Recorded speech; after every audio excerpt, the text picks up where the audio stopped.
And yesterday,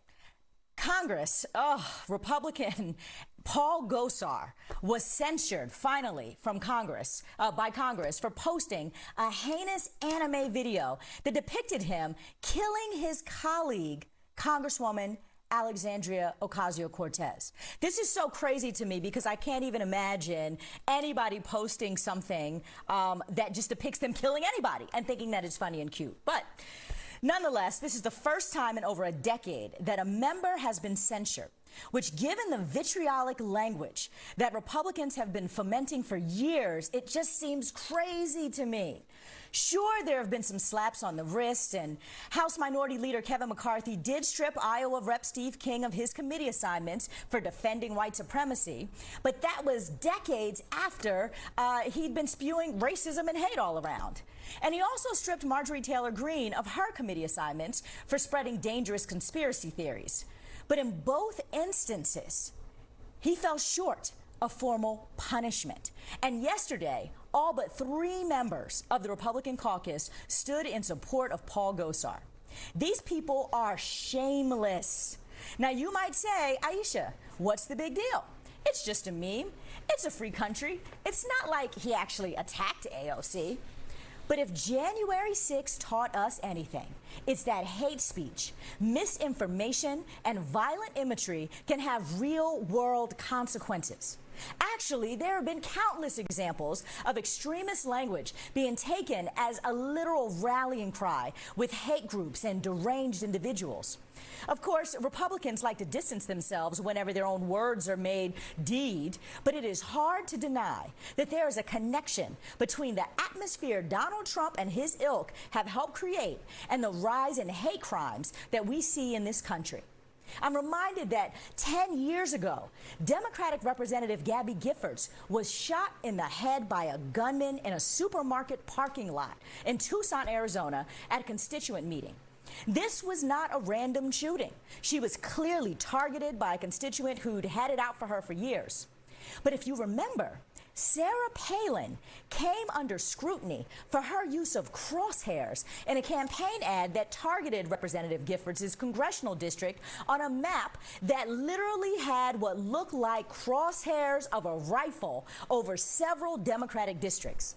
At the time, Palin argued that it was grossly unfair to say that her PAC had anything to do with the shooting, despite the use of hunting terms and gun imagery.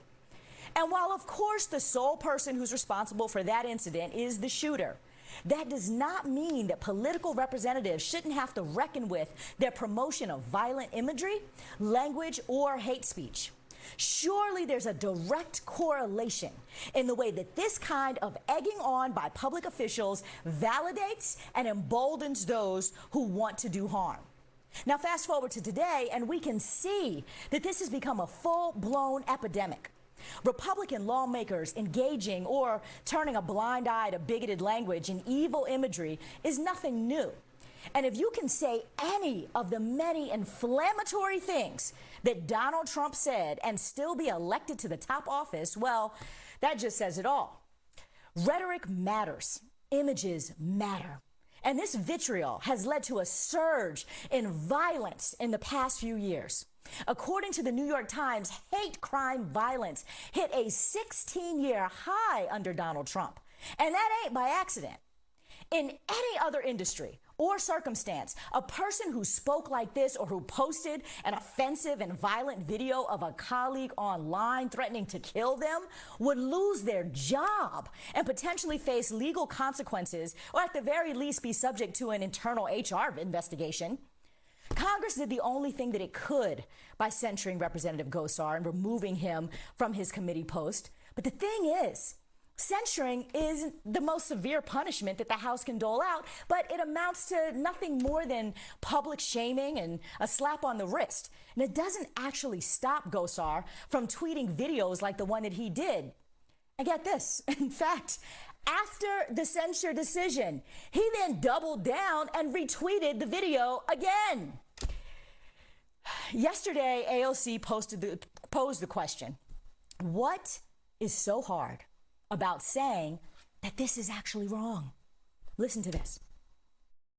What I believe is unprecedented is for a member of House leadership of either party to be unable to condemn incitement of violence against a member of this body.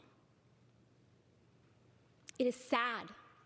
It is a sad day in which a member who leads a political party in the United States of America cannot bring themselves to say that issuing a depiction of murdering a member of Congress is wrong. What is so hard about saying that this is wrong? I don't even know if I would use the language of sad anymore, because at this point, it's been sad for a really long time that these members are just spineless, that they bask in the evil and the hatred and the ignorance. I think at this point, we got to just acknowledge that this is completely dangerous, that people's lives are at risk when you have this kind of imagery moving about as if it's a game. You know, the last time that a member of the House was censured was 10 years ago, and it was actually a Democrat, Charlie Rangel, who was censured by his own party for ethics violations. So why is it so hard for Republicans to condemn this kind of language, something so offensive? Trump's no longer in office. A lot of fair-minded Republicans, thought that they needed to buy into Trump's brand of nasty rhetoric to stay in office. But that's no longer the case, is it?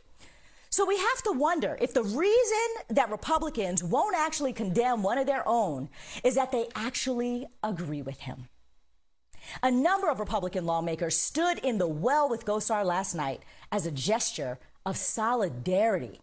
And in the debate leading up to Gosar's censure, Representative Lauren Boebert referred to Representative Ilhan Omar as the Jihad Squad member from Minnesota who has paid her husband, and not her brother husband, the other one, over $1 million in campaign funds. Beyond the unfounded accusations of campaign fraud, the blatant Islamophobia is just so outrageous and outright offensive that it's hard to believe that this was said by a sitting member of Congress during a debate in what should be an exalted institution. Omar said on Wednesday that Boebert defecated and defiled Congress with her comments.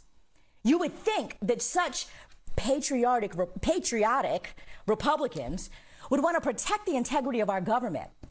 But I guess that just completely went out of the window in 2016.